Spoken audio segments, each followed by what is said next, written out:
Bulletin میں آگے بڑھیں، دیگر خبروں میں آپ کو بتائیں سابق وزیر داخلہ رانا ثناءاللہ کہتے ہیں نواز شریف 21 اکتوبر کو پاکستان آئیں گے، مینار پاکستان پر قوم سے خطاب کریں گے۔ ایک آدمی 9 مئی کو شہداء کی یادگاروں پر حملہ کرتا ہے، اب کہا جا رہا الیکشن میں حصہ نہ لینے دیا تو زیادتی ہوگی۔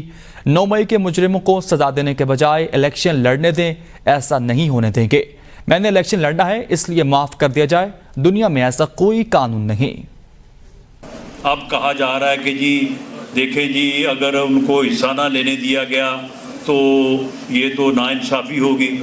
یعنی جن لوگوں نے دفاعی تنصیبات کے اوپر حملہ کیا، ہمارے ہیروز کی یادگاروں کے اوپر جو ہے وہ انہوں نے ڈنڈے اور جوتے برسائے، بے حرمتی کی، انہوں نے دفاعی ایریاز میں جا کے گھروں کو آگ لگائی۔ جتھے نے، جس ٹولے نے 9 مئی بپا کیا ہے، انہیں جو ہے وہ اپنا جرم جو ہے وہ فیس کرنا ہوگا، اس بنیاد کے اوپر کہ جی میں نے جو جرم کیا ہے مجھے اس لیے معاف کر دیا جائے کیونکہ میں نے الیکشن لڑنا ہے۔